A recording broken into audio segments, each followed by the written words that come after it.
Guys, what's crack-a-lackin'? That's my Friday speech. That's when I'm just kind of chilled out. What's going on, guys? Welcome to the Titletown Lounge. We're doing a special Friday evening edition where we're just going to kick back and have some open discussion about your Green Bay Packers. I, of course, am your fearless leader. You can find me on Twitter at Sports Talk Rhino. I am joined by my first captain, Brandon. You can find him on Twitter at Wisco_Brandon. And, of course, we are joined by a very special guest today, Jacob Westendorf of Game On Wisconsin. Jake, how are you doing, sir? I'm doing well, guys. Thanks. This is a first, so thanks for having me in. Rhino, I did not realize until after we had Twitter met, we are from the same town. So you know my cousin. I do, and first and foremost, my condolences that you are from the same shitbox that I am. But thanks for having me, Brandon. I think we talked a little bit during the draft, so yep. I've done a little bit with you guys before, but it's good to, finally be here inside the lounge. Are you still in Rockford, Jake? Yes, I don't say that very proudly. But. It depends on what you do. I mean, Rockford has its moments where it can suck you in and steal the soul out of you. But if you keep the Rockford out of your life, you can be pretty successful in that town. So I've been in Wisconsin good things for about 8 about years. It. The local baseball park, I practically grew up there. That was pretty cool. The BMO or the Metro Center is what it was called when we were kids. Yep. That's, we've got a professional hockey team affiliate. If you guys are into the NHL, then the Blackhawks, it was kind of cool to be able to see Patrick Kane play before he became a Blackhawk. And that, I don't know if you guys are hockey fans or not, but that would be, I know they got an AHL team down there, right? Yeah. Is that who? Yeah. Yeah. They play the Admirals. Yeah, quite a bit actually. Yep. Yeah. The Hogs are a good time. That's a fun experience. The baseball, whatever team that I don't even know what they call. They're independent league. Yeah, and I mean, it's cool. There's a couple kids I actually know on it. I said call them kids, but there's guys I know on that team now, so that's kind of cool. But otherwise, if you want restaurants and gunshots, drinking. Yeah. Also, I mean, it's not too far off from Wisconsin, I guess, if you remove the gunshots. Not out of Milwaukee, no. Trust me. For those of you who may not know, Jacob is a part of another podcast organization, Game On Wisconsin. They've got a lot of special guests on theirs as well. They do a lot of great work over at Game On. Check out the ad. I have dropped it on the ticker at the bottom of the screen. So, gentlemen, a lot been going on over the last couple months. The one piece of news that dropped for me today that just really, really irked me. I don't know how you guys feel about Rob Domofsky. I was a huge fan at one point. That's kind of starting to go down for me a little bit because I kind of feel like the ESPN is coming out in him. He tweeted out today that Rodgers could potentially be sitting out this season, which I thought was the most ridiculous assertion that I've heard so far throughout this entire ordeal. Aside from the $35 million that he would be giving up for the 2021 season, he's 37 years old.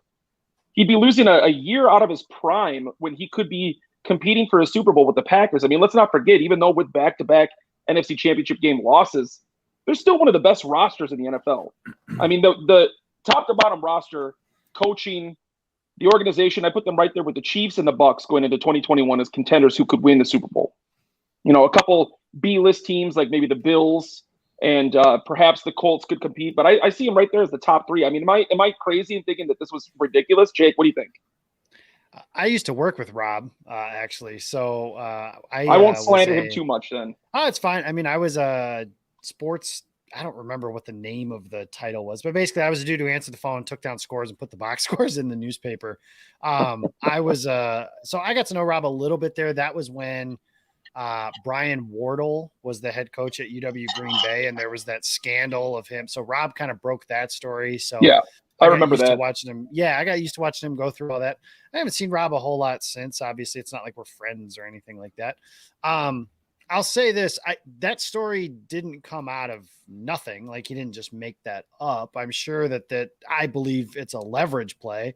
Rodgers saying, hey, I'll sit if you guys don't pay me, he hasn't asked for a trade. He and Rappaport has reported several times. Even Schefter's original report said Rodgers has not requested a trade. So There's no trade request. The thing with Rodgers, I'm at this point, and granted, it's June 11th, and this thing will twist and turn 10 more times between now and July. I don't know what he wants. The roster's great. Like you've mentioned, they brought back all of his pieces from the previous year. They put Aaron Jones on the credit card, which I'm still kind of floored by that they actually did that. I thought for sure once they didn't tag him, that was the end of his road here in Green Bay. And like you mentioned, the roster's good. Gutekunst said after the draft that they're a step or two away from being a dominant defense.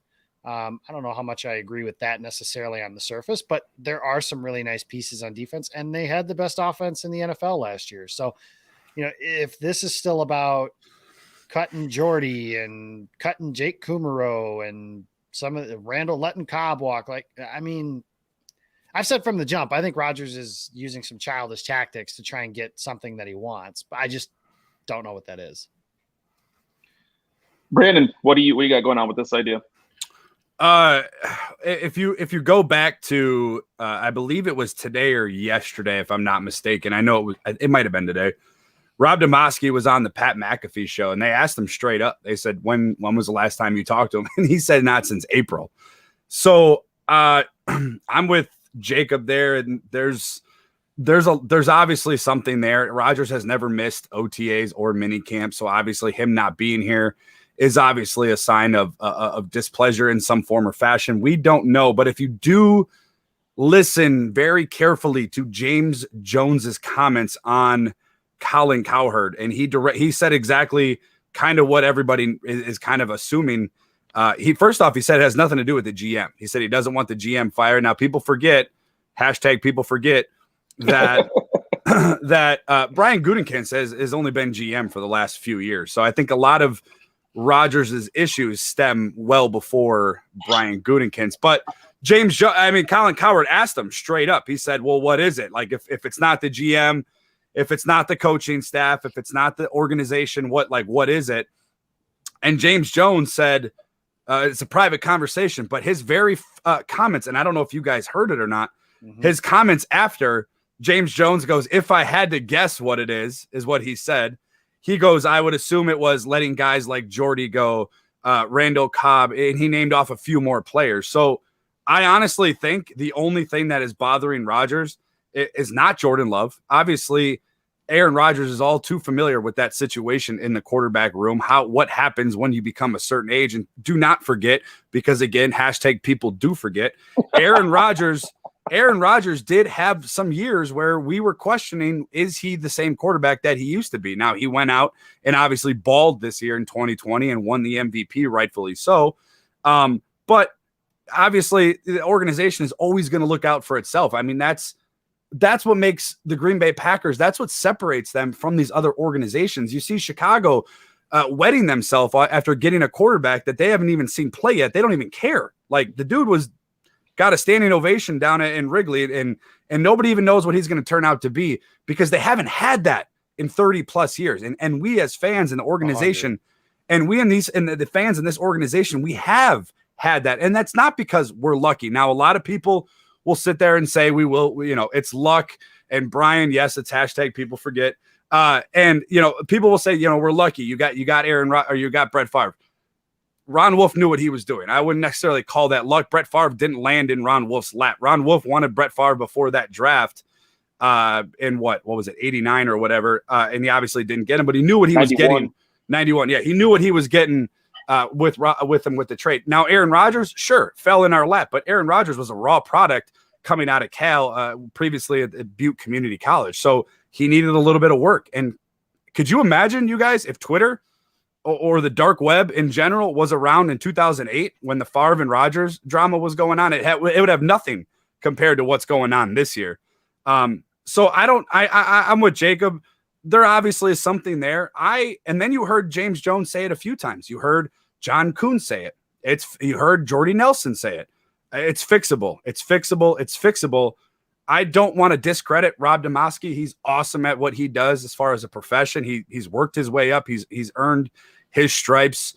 Other guys that are in the profession as well, I won't ever talk bad about them. But I don't think that. I think they're closing their eyes and throwing a dart at the wall and hoping it sticks. I don't know if when Rob Demovsky says he's sitting out and he's intended not to play the rest of again for the Green Bay Packers. I don't necessarily believe that. I think that he is there. I think the organization is going to work it through with him. He's going to obviously, number one, let Jordan Love get as many reps as he needs and important reps, especially without an offseason last year for him. So, and if you heard also, if you got, and I'm babbling on here, I promise I'll stop in a second. But if you heard Jordan Love's comments after I believe it was his second or maybe his first day at minicamp, he said he spoke to Rodgers a week prior to minicamp starting. So if that's a guy that is mad about the Jordan Love pick and mad about all this and that, he's calling all his teammates. He's commenting on all their Instagram posts. He's liking their pictures. He commented on a Bucs win last night on Twitter. So I don't believe that Aaron Rodgers is going to sit out. I don't believe that he's never demanded a trade. Ian Rappaport was with Peter Bukowski on the Locked On Packers podcast. He said he never even requested a trade. He doesn't want out of Green Bay. It's just minor stuff. It's minor stuff. It's going to work itself out. And then the people of Chicago, the boogeyman will be back. So enjoy your Justin Love's roller coaster here. But the boogeyman will definitely be back in Green Bay. All right, guys. Thanks for tuning into the pod. That's all we have time for.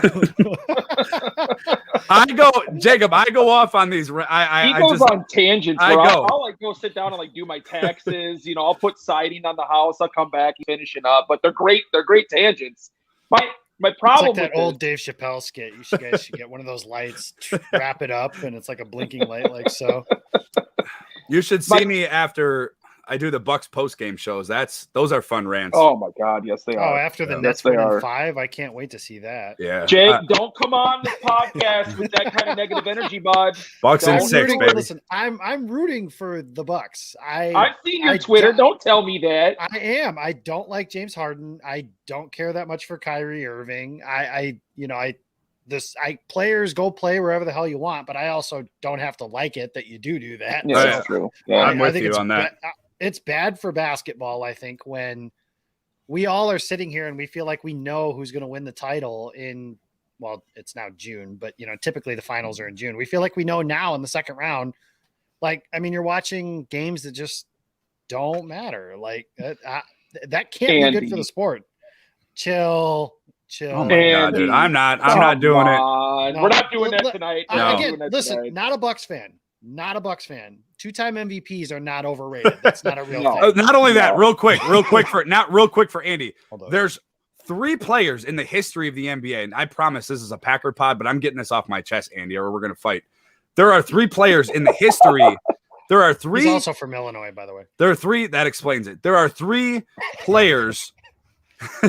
There are 3 players in the history, Andy, of the National Basketball Association that have won in the same year the MVP, the most valuable player, and the Defensive Player of the Year award. One of them is Michael Jordan. The other one is Hakeem Olajuwon, and the other, Andy, is Giannis. He is not overrated. All right, so back to what I was gonna say. I love Giannis like my kid. Before Andy derails this podcast already 5 minutes into it, right? So my problem with journalism today, it's more shock value than it is actual reporting. 20 years ago, guys, they verified their sources. They went out, maybe even sought a second source to try and verify that story from the first source. A lot of guys like to report now for the clicks, for the web traffic, for the views, for the downloads. And I'm not accusing Demovsky of doing that, but we've seen a lot of that with this Aaron Rodgers saga so far. You can't tell me that Adam Schefter breaking this news story on the first night of the NFL draft wasn't for shock value. It was something he sat on about that. It was something he sat on for months. And now here's the thing that's really starting to piss me off about Adam Schefter. Adam Schefter was a very, very good journalist before he joined ESPN. And even with, the first maybe decade of his tenure at ESPN, he was phenomenal.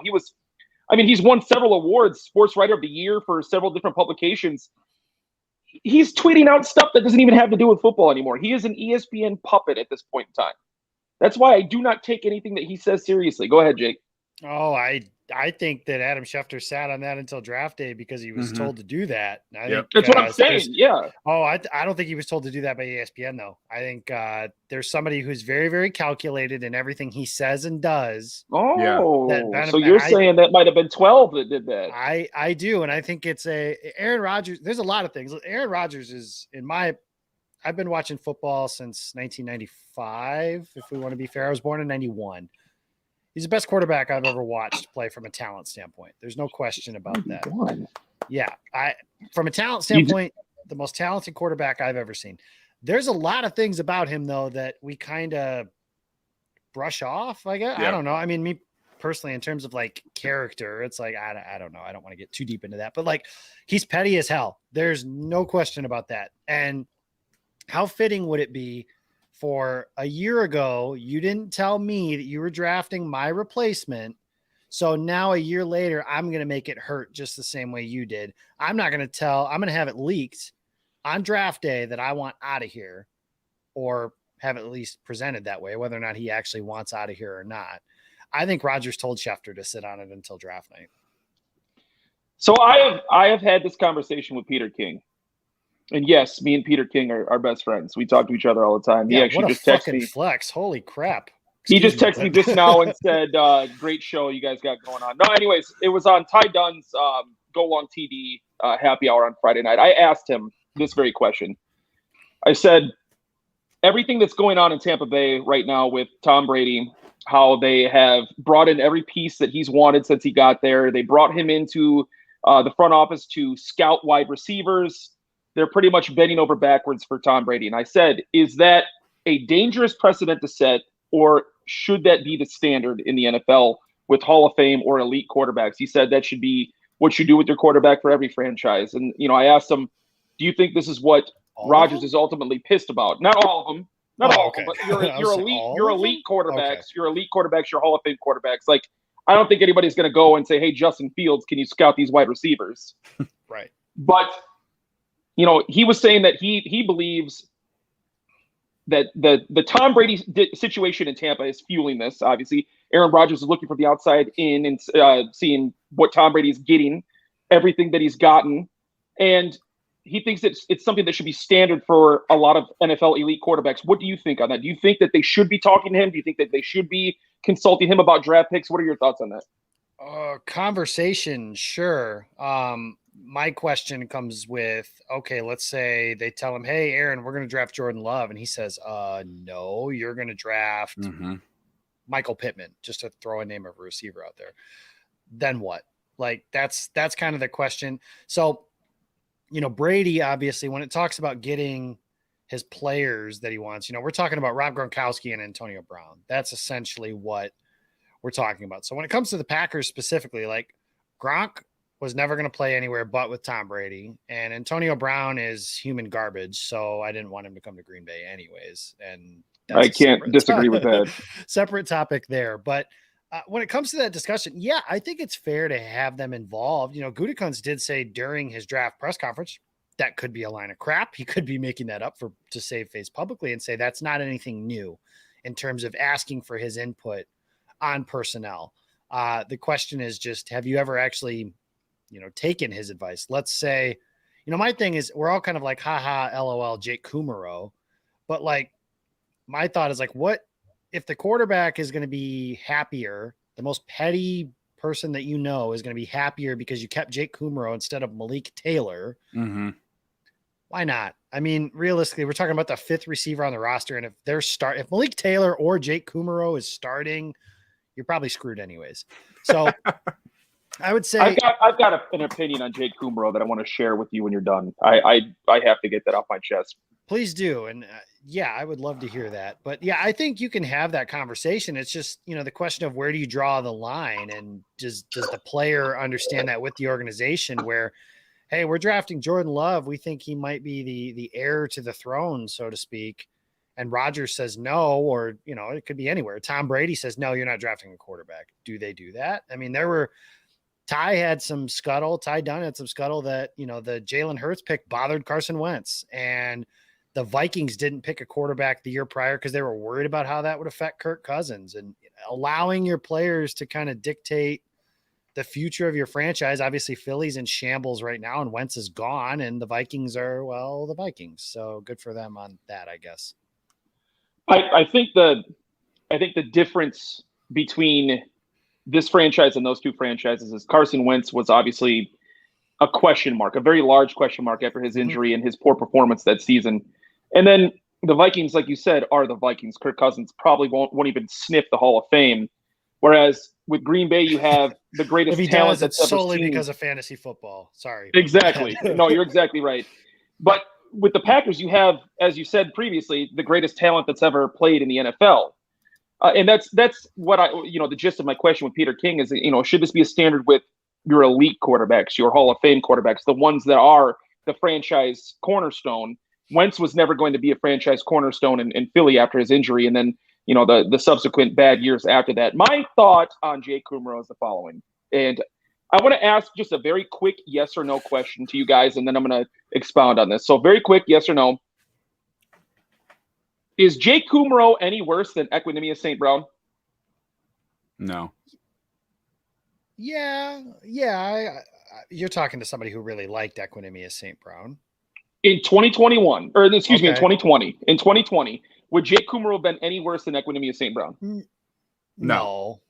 Okay, so with that said, you have a wide receiver that, yes, he was a practice squad guy for a couple of years. He was really a no-name coming out of college. He wasn't the biggest, strongest, or the fastest, but you had a guy that built rapport with your Hall of Fame quarterback. You had a guy that actually started doing pretty decent in the pros with Aaron Rodgers throwing him to the ball. Now, let's not forget, there have been several wide receivers that Aaron Rodgers has made top-tier wide receivers simply because it's Aaron Rodgers throwing the ball. Devontae's not one of them. Jordy is not one of them. But let's not forget, James Jones once led the NFL in touchdowns. Greg Jennings was a nobody once he left Green Bay. I mean, what would have been the problem with keeping Jake Kumerow on the roster? Let's dive into that real quick. What would have been the problem with that? Yeah, that was my question. I just kind of said I didn't use EQ. I just said Malik Taylor. What's the difference? Again, we're talking about the fifth receiver. NFL teams. I missed your point on that. I apologize. I took that completely. No, it's the same question, right? I mean, the thing is, when you get to that point, it's kind of the question that Devin Funchess is going to run into this year: is do you take the younger, higher upside player with Equanimeous St. Brown or Malik Taylor, or do you take the veteran like Devin Funchess? So that's kind of the question you run into with Kumerow. EQ doesn't really play special teams. Taylor does. Now, the counter argument to that is the Packers special teams was terrible. So I guess if you're taking a player because of special teams value, then you probably should have figured out better special teams players all the way around. So I feel like an idiot because I completely missed your point there. I thought the point that you were making is like, no, you're just Rodgers like my wife. I start talking, you stop listening. It makes perfect sense to me. Oh, look, a squirrel. Yeah. I thought the point you were making was like, getting Rodgers' input would be, like allowing Kumerow to stay on the roster. And I was on I was on the other side of that where I think that they should have kept Kumerow on the roster. Mm-hmm. So yeah, all right. So moving on. I think Kumerow though. I think the Kumerow thing is just kind of overblown. I think that's one name. I think he's more upset with like guys like Jordy Nelson, Randall Cobb, Clay Matthews, Julius Peppers, guys like the more of the veteran type leaders. Now, yeah, what you're saying, Rhino and Jacob, I agree with. What's the difference? Who cares? Tomato. But although, he's probably upset with the Jake Kumerow. I don't think he's, I think it's more along the lines of veteran leadership, guys that meant something in that locker room. Not that Jake Kumerow didn't mean something in that locker room, but I think he meant more, James Jones, I think, was alluding towards more of the veteran leadership in that locker room. So I guess I'm still not over them letting Clay Matthews go either. So and then goes to Los Angeles and has 10+ sacks. Yeah. I guess just to quickly play devil's advocate here, just to get the entire spectrum. If you do allow Rodgers to have a significant input with personnel decisions, where do you draw the line? Because I was okay with letting Jordy walk. I was okay with letting Clay walk.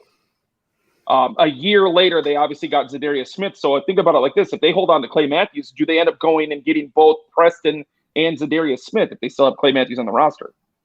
Yeah, Real they quick. actually got Z and Preston was the offseason. They let Clay Yeah, walk. that's what I'm saying. Yeah. So if you, And Adrian Amos. People forget and about Adrian that one. Amos. So Here, if you keep Clay on the roster, yeah, we were talking about this the other day that like there isn't a move that like Rodgers is realistically mad about that the Packers have been wrong about. You know, the only one that you can really draw a line on is Jordy because that's essentially viewed, and maybe correctly, but the weird part of it is it's viewed as a trade of Jordy for Jimmy Graham. But there were scuttle and reports that Rodgers was recruiting Jimmy Graham to come to Green Bay. So, I mean, I'm sure he didn't imagine, hey, if I get Jimmy here, that they're going to let Jordy go. But that's really the only move that Gutekunst has made where it's been like, oh man, they really should have kept that guy.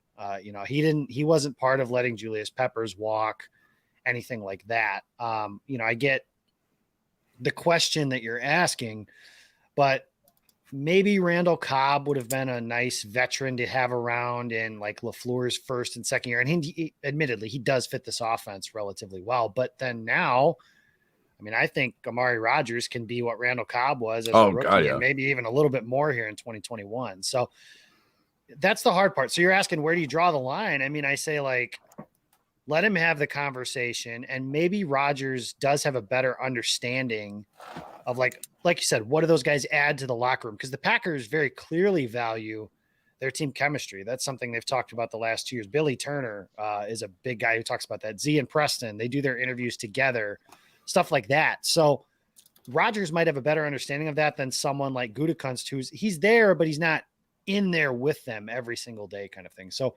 that's a really good question of where do you draw the line though? Because at some point, you know, part of being successful in that job is being emotionless and letting go of guys like Jordy and Clay and name your guy. the fan favorites. Yeah, exactly. That's almost what you have to be able to do that 1 year early instead of 1 year. You know, they hung on to Donald Driver for 1 year too long. And then we all sat there and were like, oh man, that was kind of sad to watch. The guy became a punt gunner.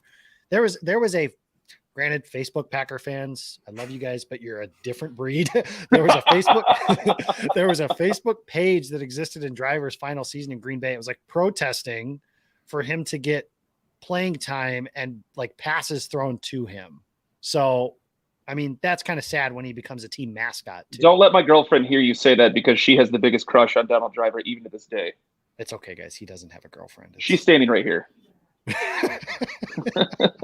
Actually, Jacob Westendorf was saying how terrible of a player that Donald Driver was. Oh, great! Thank you. Just kidding. Kidding. I have a hot take about Donald Driver. One day we'll talk about it, but I think there's a very fine line when you're discussing player involvement inside the front office. Now, Ron Wolf was quoted a couple of weeks ago saying, you know, front office does front office things, players play, and coaches coach, and it's kind of an open-ended question for you guys. Like, I mean, do you think that having a guy like Aaron Rodgers in the front office discussions and maybe in decisions, but obviously his voice is going to carry some weight, so obviously he's probably going to be involved in those discussions? I think that's a locker room issue. I think eventually you're going to run into a little bit of a dysfunction in that locker room. Guys are going to start looking around as Rodgers maybe gets older. Maybe he has a couple games where he declines, and guys are going to start looking around that locker room thinking, why is this guy allowed to make these choices? Or I don't know. I mean, maybe that's a little bit far-fetched. Maybe it's not so much, you know, could come to fruition, but I'm old school with it, Jacob. I like to lean towards players play, coaches coach, and the front office does what the front office, is supposed to do. And obviously, for the past 30 years, it's been pretty successful. Now, people like to say only 2 Super Bowls with 2 Hall of Fame quarterbacks, but most of those people that are most people I hate that argument. Most people that say that though have never seen a Super Bowl, so they literally don't know what 2 is more than 0. That's math in my it's hilarious to hear the fan bases mostly around the NFC North, but I don't know. I guess I'm really on the fence. I don't know if I would really like Rodgers involved in a lot of those discussions. Now, keep in mind too, also hashtag people do forget Matt LaFleur. Matt LaFleur created the leadership group last year with guys on all 3 phases of the team: Mason Crosby, Za'Darius, Obviously, Aaron Rodgers. There's probably others that I'm missing, but that's just the three that popped off my head. So I think that right there is showing a little bit of your voice means something. But if you take one guy out of that locker room and you put him up into the front office, I think you're going to eventually create a little bit of a dysfunction in that locker room, is my opinion. Yeah, that's the hard part too, right? Because, like, I mean, I'm with you. I wish it was that way where it was executives exec and coaches coach and players play. But like, sports has changed. I do understand that argument as well. As you know, without the player, we're definitely not in the. You know, you could say like, oh, if the Packers have that philosophy and they've drafted, you know, Ryan Leaf and Kyle Bowler, just to name two busts, and everybody's like, oh, that's the dumbest organization in football. Obviously, they drafted Brett Favre and Aaron Rodgers. I agree with you. That's not luck, but there's some good fortune, I guess, in there. Well, I would say sports are different than they were. So getting the input from those players, but you know, the downside of that is players are often also terrible judges of talent. Look, the greatest basketball player, maybe greatest athlete ever is Michael Jordan, and his team sucks every year. And you talk about dudes that like LeBron James, we make jokes about him being like the de facto GM in some of the places he's been in. And those teams are really bad around him, and they're rosters that he kind of real quick, just to hop in there for one quick comment. Jordan also wanted Scottie Pippen out of Chicago. Yeah, exactly. He wanted him traded. Yeah, exactly. And, you know, I've always said that Jerry Krause gets made fun of a bunch for saying great organizations win championships. He was right. The problem with Jerry Krause was Jerry Krause thought Jerry Krause was the ace and that Michael Jordan was just another playing card. It's flipped. Like in this organization that is the Packers, Aaron Rodgers is the ace. Brian Gutekunst is a card lower than that. I think the Packers are starting to understand that. It's just, that's a difficult conversation to have. I agree with Brandon because there's a fine line. And again, what happens when, okay, let's say we have this committee of 4 people and it's Mark Murphy, Brian Gutekunst, Matt LaFleur, and Aaron Rodgers. And Rodgers says, keep Jordy Nelson. And those 3 guys say, no, cut him. Then what? Like Rodgers does all this again and we just kind of go nuclear again. I don't know. It's a tough thing to do because, you know, the NFL is different from all the others, the NBA specifically, because those guys, I mean, they really do. They run the league wherever they want to go. James Harden's a great example. Plays for the Nets because he wanted to. LeBron is the exact same way. Played for the Heat, went back to the Cavs, now with the Lakers. Yeah. I think so. You have a spectrum of player involvement with the front office all the way up to absolutely no involvement with the front office whatsoever. On one side, you see guys down in Tampa Bay that have quite a bit of involvement in the front office, and the result with that was a Super Bowl. He's also Tom Brady. Like his resume is bulletproof, guys. Like that's the other part that I don't even think Aaron Rodgers understands. Like, and this is the point that I'm going to get up to. I understand that's Tom Brady. That's why it's one side of the spectrum. The other side of the spectrum is we don't care what you think. We're not interested to see who you want here and who you want gone, et cetera, et cetera. That's where the Packers are right now. And we're seeing the result of that with this offseason of turmoil. What they need to do is find a happy medium where, all right, so this is what we're thinking of doing, Rodgers. We're going to cut this guy. We understand that you had a lot of positive things to say about him in the media yesterday and last week, but we just really have to get rid of him. This is why. Or, hey, look, we're going to draft Jordan Love. We understand that you're the face of this franchise. We do want to keep you around for a long time. He's an insurance policy, somebody we can maybe groom in 3 to 4 years if your career happens to decline. I think that's the happy medium they need to find, where it's not his input in terms of their decision making. It's his involvement in terms of the communication is there, and he understands why the decisions are being made. That's like that whole the people argument thing that he was making on Kenny Mayne, right? Or I think that's exactly where his argument falls. I mean, I don't think it's necessarily the idea that Jake Kumro got cut. I think it's the fact that he was in the media saying how much he enjoyed playing with Kumro and how far he had developed, et cetera, and then a day later he's cut. I don't think it's the fact that they drafted Jordan Love. I think it's the fact that they did not say, hey, we are drafting Jordan Love. I think it's just that I think it boils down to that mutual respect that he honestly has earned and deserves in Green Bay. 16 years of elite level quarterback play, a world championship, 3 MVPs, several Pro Bowls, several All Pros. He at least deserves to have that conversation. He at least deserves a seat at the table, whether or not that seat gives him decision-making skills or not. He deserves to have that meal at that table. So does Mason Crosby deserve that then? No, because his impact Why on the not? franchise, because He's his not a real impact on the football player. He's the leading scorer. He's the leading. But Rhino, when you argue that, he's the leading scorer in Packer history. We're talking about a kicker and a quarterback, Brandon. It don't matter. He's a leader. A kicker and a quarterback. It don't matter. He's a leader. The impact that Mason Crosby has had on the franchise pales in comparison to that of Aaron Rodgers. I'm old school with it, I guess. I don't like quarterbacks or anybody, one person being involved with the organization front office decisions. Now go back to Tom Silverstein's story in that 2020 draft, since that's what everybody likes to talk about. FYI, Jordan Love will be a very good quarterback. But going back to that draft that Tom Silverstein reported, I believe he's with the Journal Sentinel, that the Green Bay actually did not trade up for Jordan Love. That trade up was not for Jordan Love. They initially traded up to get Brandon Ayuk out of Arizona. That was not a Jordan Love target. They initially wanted Justin Jefferson, and they couldn't get him. Then they traded up, and then if you remember, if you're watching the draft, 49ers traded up right after Green Bay.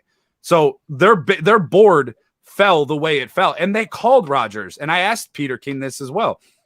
They called Rodgers prior to that pick. Did they know how the board was going to fall? Absolutely not.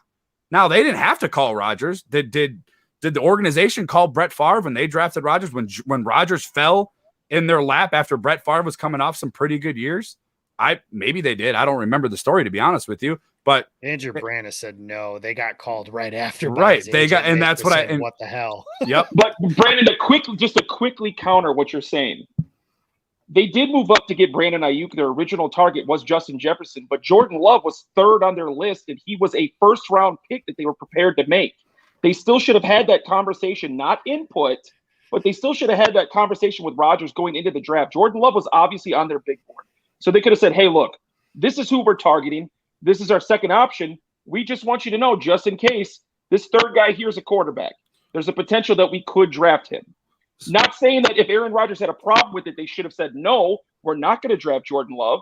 But that mutual respect should have been there, where the front office should have been like, hey, we do have the intentions to take this guy if he is there in the first round and the moves work out perfectly. I think what you're seeing, and it's not only with Aaron Rodgers. Now, Russell Wilson came out yesterday and said he never wanted to be traded, but obviously that there was something there with him. I think what you're seeing around major sports, and especially with the NFL. The NFL, look, to be point blank, period. It's the owners run the NFL. There's no ifs, ands, or buts about it. What you're seeing with NFL players is a little bit of animosity between guys like the NBA players in the NBA. That's a player-run league. I mean, from top to bottom, they pick where they want to go. If LeBron James wants Anthony Davis, guess what? Anthony Davis is going to go be with LeBron James. And you're starting to see NFL players want that control in the franchises that they're currently in. You heard it with Russell Wilson. You heard it. You're kind of seeing it with Deshaun Watson, even though obviously there's legal parts to that story coming out. But prior to that, he wanted out of Houston. You're trying to at least see players try to pick where they're going to play. They're trying to create it to be a little bit more like the NBA, which it's never going to be. No, the NBA you can play statistically much longer just because the game is far less physical. You're always one play away in every sport, but in the NFL, you really are one play away from being done. That's just the way that it always has been. So, and I don't even know, there are things about the NBA I like. Obviously, the players kind of having some of that control, I don't think is a bad thing, but you want to talk about terms of popularity and buzz and things around the NFL playoffs. We go in, we have a pretty good idea of who's going to play for the Super Bowl. It's probably between anywhere from 3 to 5 teams. There was a stretch where the NBA was 2. It was Cleveland and Golden State every year. And now there's no parity. This year will be, and it's all the NBA has always been that way. Some of that is the nature of the sport because one guy really can affect the entire team and the entire playing field. LeBron James leaves Cleveland, they're terrible. He goes to the Lakers, they win a title in a bubble type setting. Whereas maybe not the greatest argument to make after Tom Brady goes to Tampa Bay and does that, but usually not the case. If a free agent signs in Buffalo, then that doesn't mean that that's where, that player is not going to win the Super Bowl, because they just don't tilt the field like that. A quarterback. It's only happened twice. It's only happened twice at quarterback over the last, I'd say probably 30 years, and that's Tom Brady and Peyton Manning. Yeah, and those guys, you're talking the greatest quarterbacks that have ever played, and it's incredibly rare that guys like that, because you've even seen cases where Joe Montana went somewhere else, they didn't win. He did go to the AFC Championship game though. He did, yeah. And there are players that they can do that. It's just one player, like they're like, oh, in this game, like this guy just, Michael Jordan, this is the anniversary of the flu game. Michael Jordan just takes over the game. You can do that in basketball. You can't do that in football, even as well, because it's like the old Gisele Bundchen line with Tom Brady, right? My husband can't throw the ball and catch it.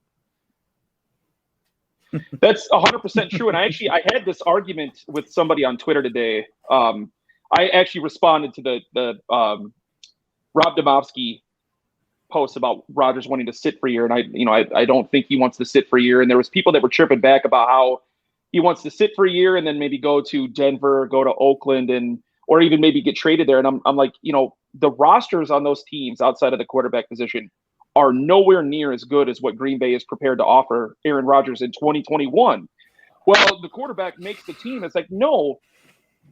Aaron Rodgers on the Denver Broncos in 2021 is still not as good of a team as Aaron Rodgers on the Packers. Same with Oakland.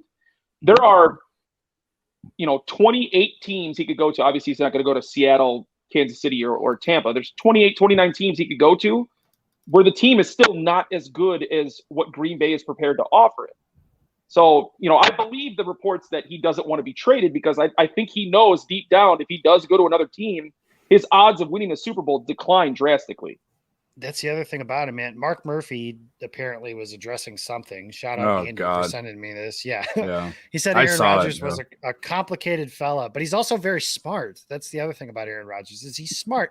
And that's why this never made sense to me, because he has to know my best chance of winning a championship and protecting my legacy that allegedly he cares so much about is playing in Green Bay, and playing in Green Bay for the foreseeable future. Now, could there come a day 3 years from now where, I've always said this too. If Tom Brady can play somewhere other than New England, Aaron Rodgers can play somewhere other than Green Bay. That's just the way. Anybody can play anywhere else. That's just how it is.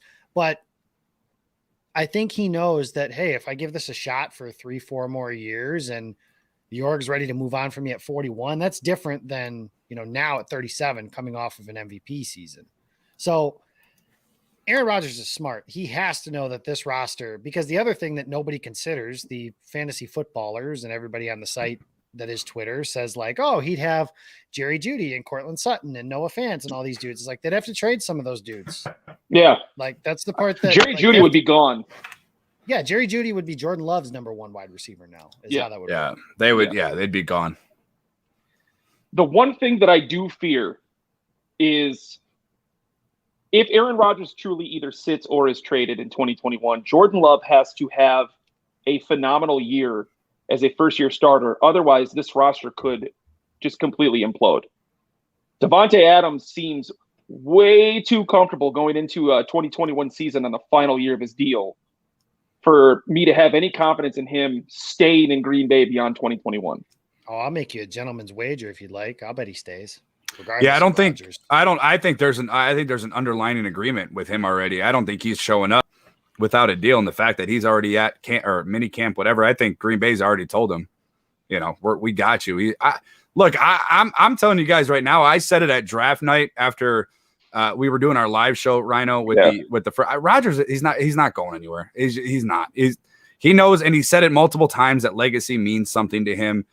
He's obviously trying to prove a point. He's dragging Mark Murphy and these guys through the mud for a little bit this offseason. But I don't think that and we broke it down, Rhino, on so many shows. You're not going to go to another team that has the best left tackle in football. You're not going to go to a team that has the best receiver in the game. You're not going to go to a team that has the best cornerback in the game. You're not going to go to a team that has the best tandem at running backs and arguably a top 5 running back in Aaron Jones. And you're not going to go to a team with the defense that finished 9th last year, who I think is going to take an even better jump this year with Joe Brady coming in with a pass rush and a defense.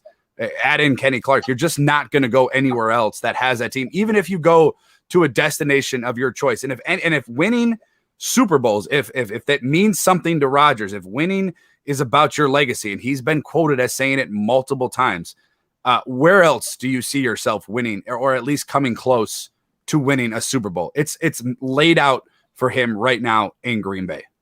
Not just that, but winning in Green Bay is different than winning in Las Vegas or Denver or somewhere like that. I think Reggie White used to always say, winning a Super Bowl in Green Bay mattered more to him because winning in Green Bay means more than winning anywhere else in the National Football League. That's just, I would even put it above New England at this point, to be honest. Even with their 6 titles. Yeah. 13's more than 6. So that's math. Again, we're going back to that. 13 is more than 6. So again, for those that are in this that want to say Super Bowls only matter, history either matters or it doesn't. So if it does matter, then don't pick and choose. 6. Yeah, you don't get to pick and choose which titles matter.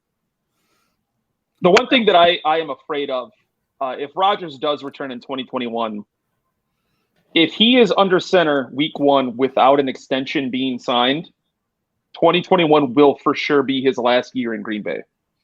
I can't picture him coming back under that scenario, though. Like, can you I imagine, agree. like, who looks good in that scenario? Because then you've got every week Matt LaFleur and Brian Gutekunst and Aaron Rodgers and maybe Mark Murphy will decide he needs to talk to, get in front of a microphone and they're asked, hey, Aaron didn't play well today. Do you think that you're going to be ready to move on? Or they'll just be answering questions like that. But he's already turned down 2 extension offers. That's reported. We don't know that. I don't buy that. I do think so. That's the one thing that you don't buy out of everything that's reported. I don't buy anything that's being reported. I told you that already. I think that if sometimes you don't always take the first offer, that's one thing. Yeah, the other thing is like deadline spur action, right? And like if July 26th or whenever the shareholders meeting is, that's probably when they're reporting for training camp. My thing is this, if it's going to be a holdout into training camp, that is one of the worst possible scenarios, because I firmly believe you have to have your starting quarterback there at the start of training camp. Yes. For your team to be successful that season, because that is your leader. That is your messenger. And do you really want, it's one of two, right? Do you really want to have to tell the rest of your team, hey, Jordan's the starter? And then you're telling Jordan, like, hey, Jordan, you're the starter. Like, you better figure this shit out, because we really have no fucking idea if this guy's coming back or not. And then every day, Jordan Love throws one incomplete pass. Well, oh man, we got to bring Rodgers back, or just, you got to have that team set in stone and ready as much as you can when training camp starts. So I tend to think that's when, and I think Rodgers knows that too. And even as big of an ego as he has, I don't think he's arrogant enough to think that he can just show up on September 1st and be ready to play football in 12 days against the Saints. I think he's talked about the value of practice time and getting his timing down and all that good stuff too. So especially with guys like Amari Rodgers and some of the new guys, and AJ Dillon taking AJ Dillon, role, all that kind of stuff too. So DeGuara, DeGuara and Daphne and all these dudes they have that are, they've got a bunch of dudes that are coming through. So I think training camp's when it's got to be figured out. And I would say if right now, I think the Packers are at like a 0%, they'll trade Aaron Rodgers. But if Aaron's going to hold out, I think that percentage has to start climbing by the day. Well, so what deadline do you draw for yourself? You can't allow that deadline to be literally training camp when you decide to trade him, because then his value probably plummets a little bit, because no team's going to want to give up the farm to bring a guy in 2-3 weeks before the season is really underway. And B, you can't keep telling guys, hey, Aaron Rodgers is our starter. Aaron Rodgers will be back. We want him back. And then all of a sudden, boom, he's gone. So there has to be some sort of deadline prior to training camp as to when you trade him. So if camp starts Monday, I would say you start like saying like, hey, we're going to try this week. It's either going to be like, we're going to trade him or we're going to sign him to an extension. If he doesn't agree to those, then we're going to move him. Send me your best offer by Friday night, the Friday before they would report to training camp. So July 23rd or whatever that is. And then, like, hey, we've got this King's Ransom. We got Jerry Jeudy. We've got Noah Fant. We've got Bradley Chubb. And we've got a couple first-round picks, and Jordan Love's our starter. Or Aaron Rodgers comes back, and the message is, let's go win the trophy with our coach's name on it. It almost seems fitting, at least for Green Bay, just, based off of everything that's really happened over the last 20 years, it really seems fitting that we would go through this drama during the offseason just for him to come back and win a Super Bowl trophy in 2021. I mean, is that a fairy tale for me? I mean, is that a scripted Disney movie, or wouldn't that be fitting for Green Bay? There's so many years that I thought were scripted Disney movies, this year included, where it's like they have this pandemic season, they have a home NFC Championship game. Rodgers gets to exercise every demon along the way and beat Tom Brady before winning a Super Bowl against Pat Mahomes. Mm-hmm. And then they gag away another NFC Championship game like they've done, it feels like, every year for the last 10 years. So Wisconsin sports is pain. I agree with Mom. That's a great script, but the clock more often than not strikes midnight. We had that magic carpet ride in 2010, which was awesome.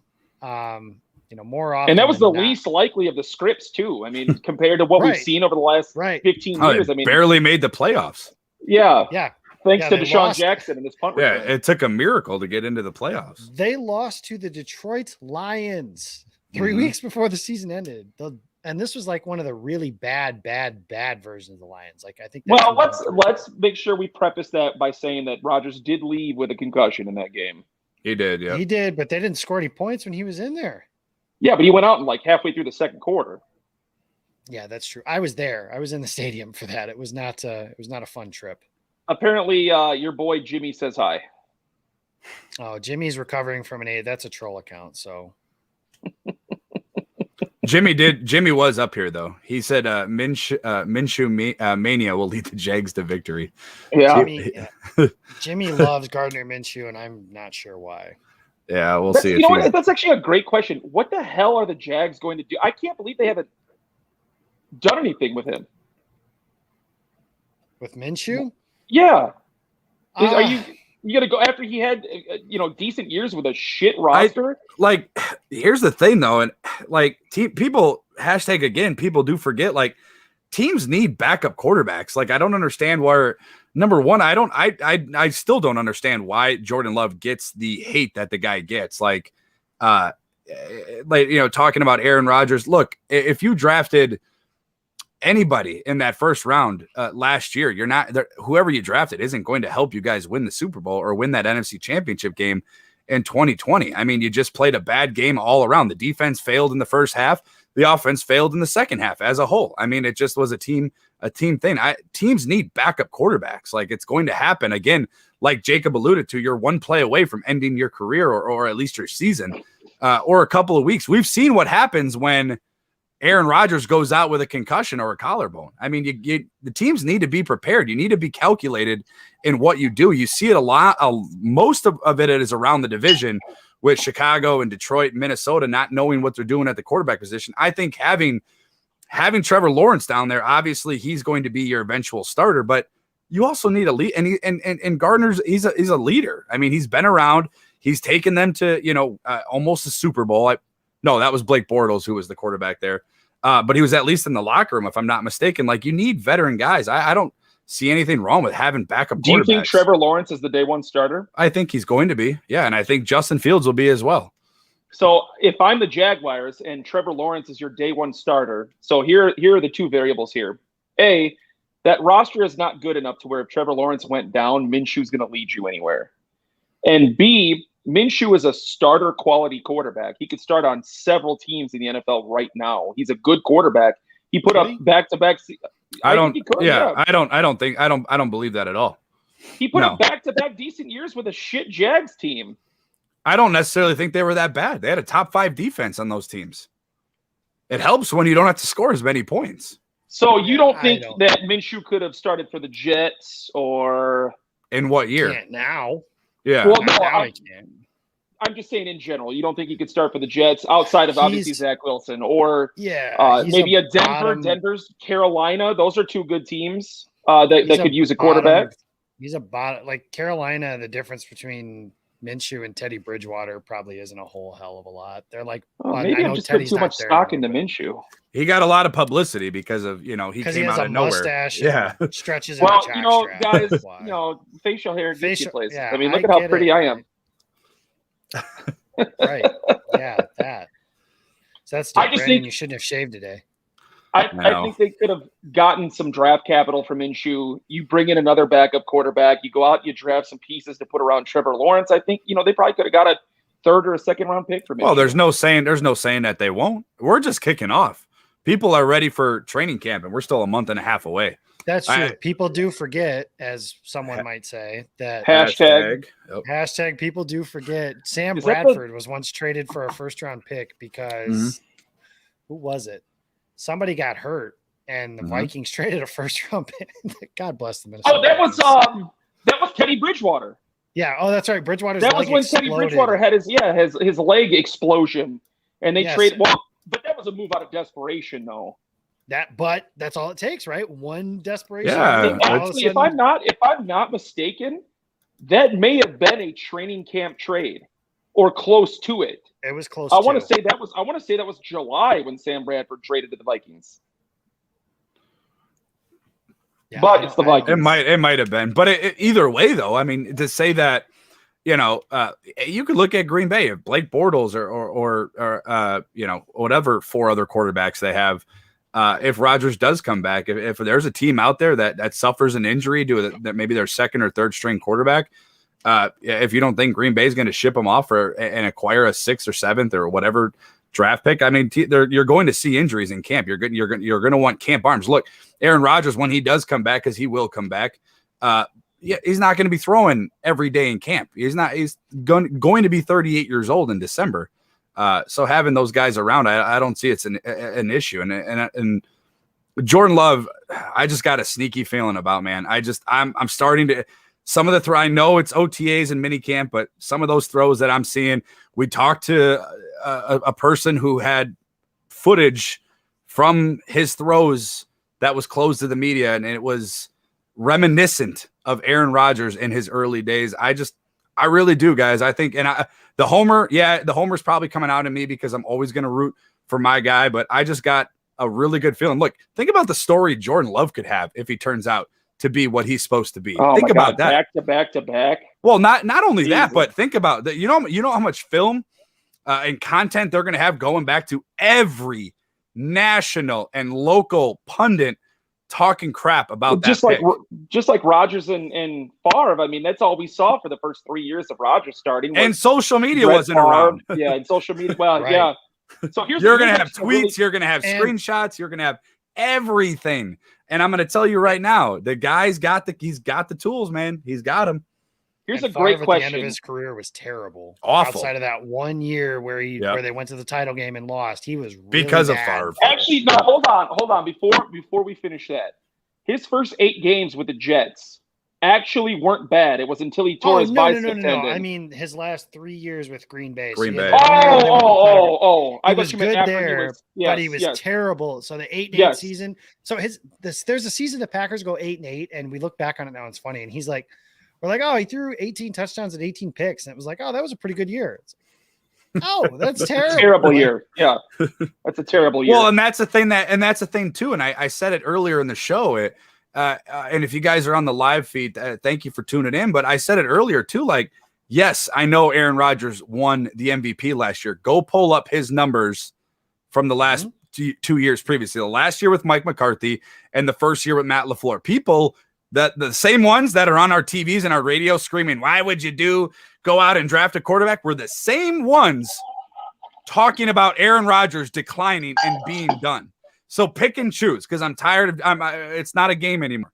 There's a reason they went and drafted Love. Yes, I know Aaron Rodgers won the MVP. He won the MVP because there's 2 things. Number 1, he's that good. Number 2, the bigger reason I think is that chip was so big on his shoulder for that pick, because Aaron Rodgers is just a little bit of a weird dude. Like, he is what Mark Murphy called. He is a complicated dude. I mean, he held a grudge for the coach that helped him win a Super Bowl for not drafting him before Alex Smith. Like, he's an odd dude. But people do forget that before they did pick Jordan Love prior to this season, Aaron Rodgers was on a steady decline. Go watch the Detroit game, the season finale, the regular season finale from 2019. So the year they lost San Francisco in the title game. Just watch that game. Yep. That's all you need to do. Yep. I have a great question for you guys. So That's in the eye of the beholder. It's a great question, Jacob. Let me ask it, please. In a perfect world, in a utopia in Green Bay, Aaron Rodgers comes back. Mm-hmm. Is Jordan Love 2? And if so, do they keep Blake Bortles on the roster as QB3? Because historically speaking, up until last year, Green Bay never really kept 3 quarterbacks on the roster outside of injury years for Aaron Rodgers. It was always 2 quarterbacks.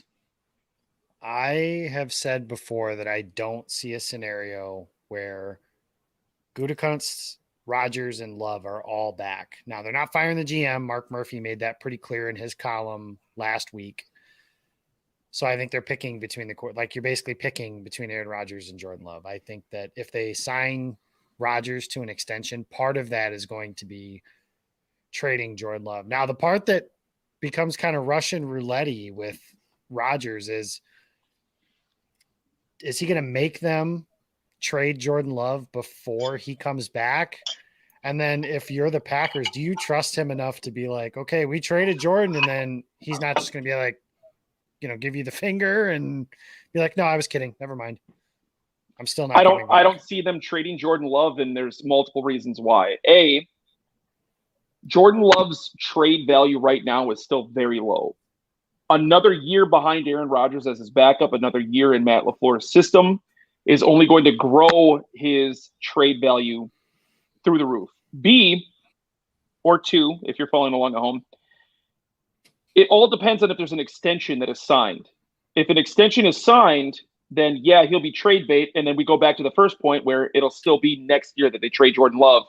If they don't sign an extension and Rodgers comes back in 2021 under his normal contract, there's no way they trade Jordan Love, because if there's no extension, Rodgers is gone in 2021. After 2021, I'm telling you right now, I'm going to end up growing to be Jordan Love's biggest defender, because I'm going to tell you right now, and I asked Ty Dunn this, Rhino, if you remember.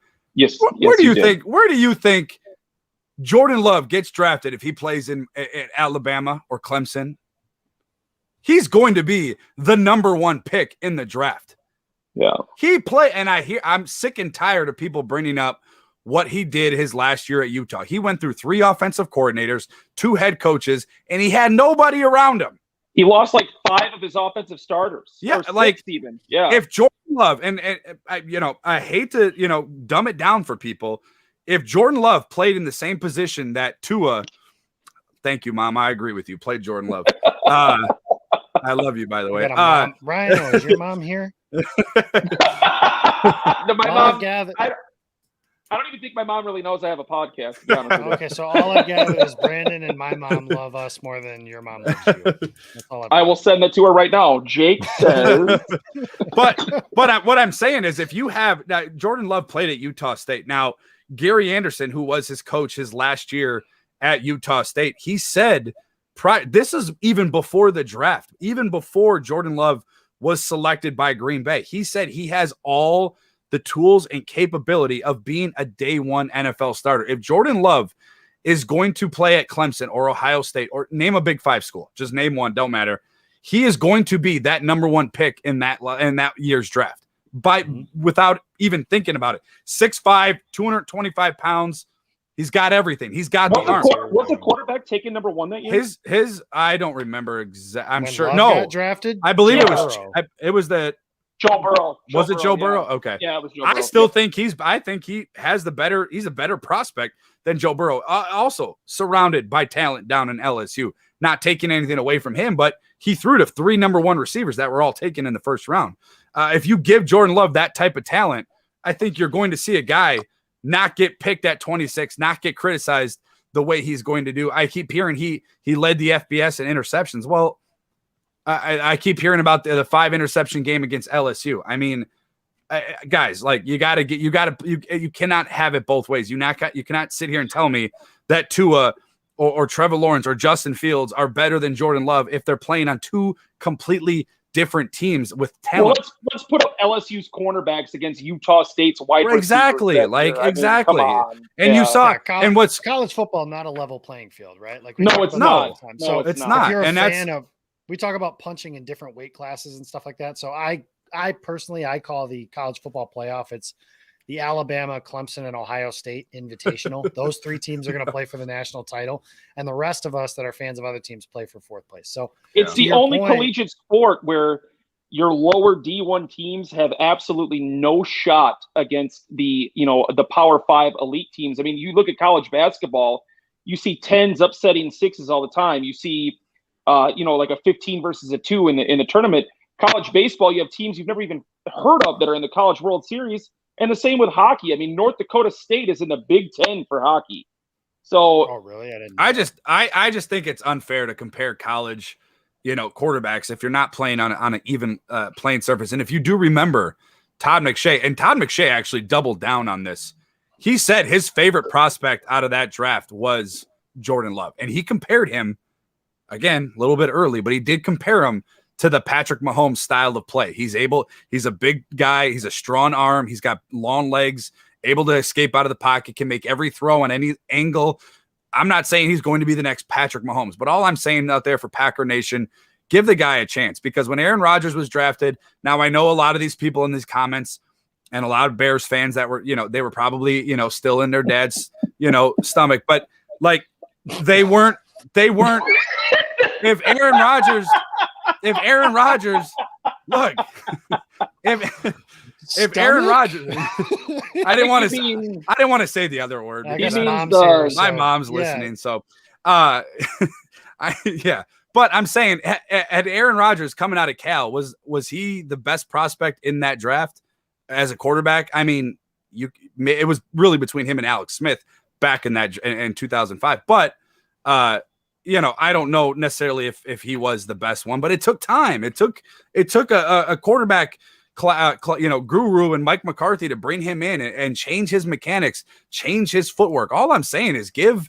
Jordan Love some time. I understand that everybody wants Aaron Rodgers to come back. I'm in that same boat. He's obviously a Hall of Fame quarterback, in my opinion. I agree with Jacob, and we had a really heated show actually a couple of weeks ago. He is the most talented quarterback ever. But in the event that Jordan Love does step into that role, you cannot expect him to just come out there and play at a Hall of Fame elite level. Give him some time. He's going to have a really good team. I believe Devontae Adams sticks around. Obviously, that rest of that team is pretty much intact. I think Jair Alexander's the next star. Alexander's the last one. Yeah, he's the next one to get penned up. But I think Jordan Love is going to be really damn good. I really believe that. I think with the franchise tag cost of a cornerback too, I think you see Jair get franchise tag. So we'll at least see 2 more years of Jair. Yeah, but Green Bay don't really use the franchise tag though. They're going to because they're in cap hell over the next couple of years. Well, they're in cap hell prior to this extension that's going to happen. After this extension's done, then they'll be fine. And Jordan Love will be on. Jordan Love will be on the same team. It'll be Rodgers, Brian, Gutekunst. But see, Brandon, hold on a second. Pause for a second. If they give Aaron Rodgers an extension, there is no Jordan Love era in Green Bay. There is. He's not going to sit for 3-4 more years, dude. Why? He's already sat for 1 year. If he sits for 4 more years, you would have to give him the 5th-year option, which for a quarterback is like $20 million. You're not going to spend $20 million for a dude that's going to sit on the bench. I don't think. First off, let me be very clear. Aaron Rodgers sat. So look, Green Bay's different, Ryan. This isn't the same. These aren't organizations that draft a quarterback. They wet themselves in Chicago and automatically want to anoint him into the Hall of Fame. But you're talking about a 17-year difference. I'm not talking, but that's fine. But if Aaron Rodgers signs an extension, he's not going to play for 4 or 5 more years.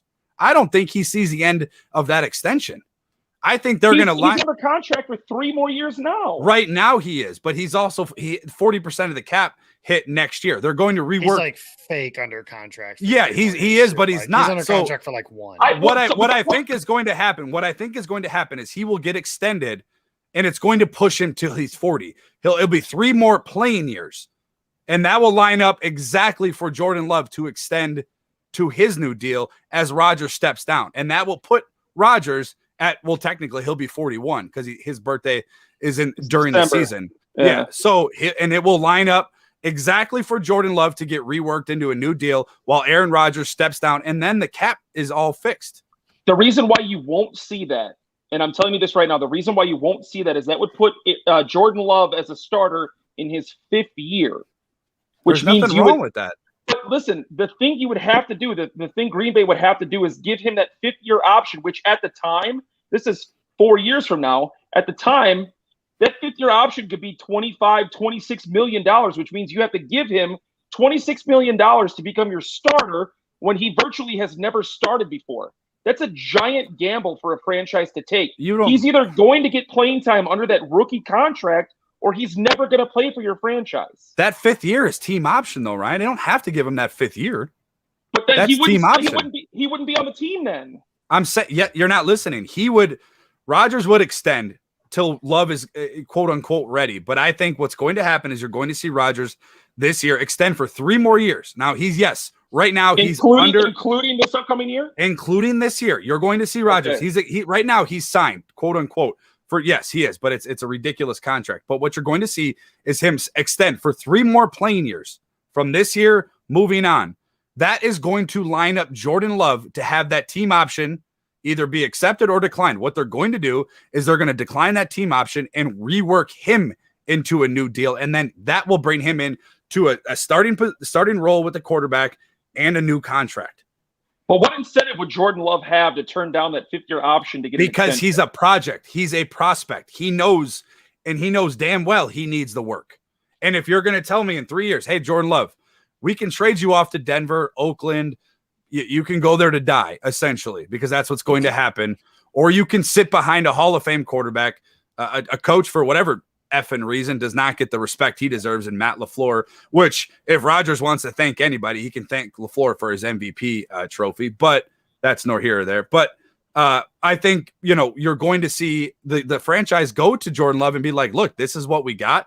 This is what we're trying to do. And I think everybody, and this is all kumbaya. This is what I hope happens. It may not happen. I think that you're going to see something like this happen, but Jordan Love's not ready. He wasn't drafted ready. He didn't have the college production and the to be able to grow in college. So I think you're going to see him. And even Jordan Love, you sat him down. Of course, he's going to say he's 100% ready to start. Why wouldn't he say that? If he said nothing else, I'd be a little bit worried.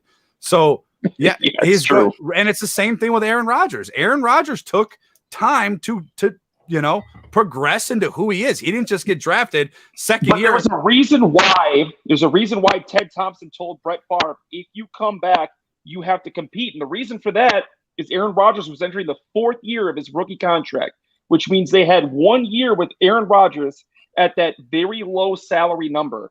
The next year was going to be that 5th-year option.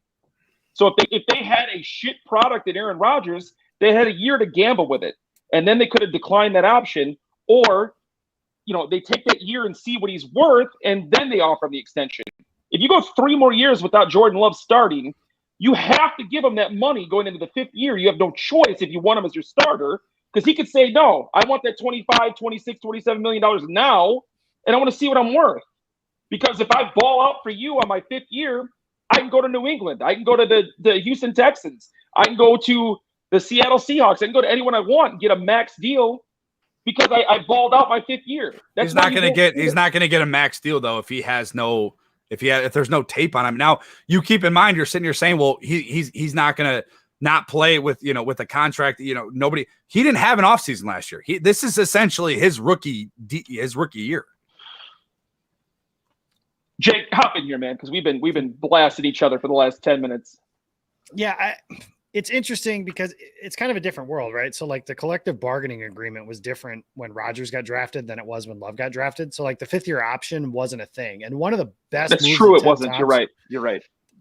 Maybe the best move Ted Thompson ever made was, so if you guys remember, Rodgers starts in 2008 and plays about 8 games, and then they signed him to a 6-year extension for like $66 million. It was like pennies on the dollar for a guy who ended up he won an MVP on that contract in 2011. for example. Rodgers, it's just different, and it's different all the way around. Like when they drafted Love, everyone was like, oh, they did this with Favre and now they're doing it with Rodgers. Like it's just different because even as we thought maybe Rodgers was declining, it wasn't as bad as Favre was either. I think that, with Love, the thing about it is like players want to play, and I don't think they care necessarily where. Okay, that's a burner account quite clearly. Jacob, you would think it. You would think it is a burner. He's account. not. That's not a burner account. Okay, then it's your brother or something. But something like that. Yeah. Anyways, yeah, I think that players want to play, and a lot of players think that they can just be the reason that a team gets better. So with Jordan Love, I do think there's something to Brandon's theory that Rodgers gets extended for 3 more seasons and goes into his 40s or his 40-year-old year. The question then is, does Green Bay want to gamble with basically a 1-year Jordan? Now, here's the other thing. In 3 years time frame, you probably see Jordan Love take some snaps if he's on the team, because not just in the preseason, Rodgers has had some injury issues. Or, in a perfect world, next year the Packers are 16-0 going into the final game of the season. You let Jordan Love get a start in the last game of the year. I hope so. Which is, well, if they were 16-0, I wouldn't be rooting for that because I'd want him to go undefeated. But, you know what I mean? That was what I was hoping for last year. If they could have locked up the 1 seed before they had to play Chicago, I wanted Jordan Love to start that last game of the season against the Bears.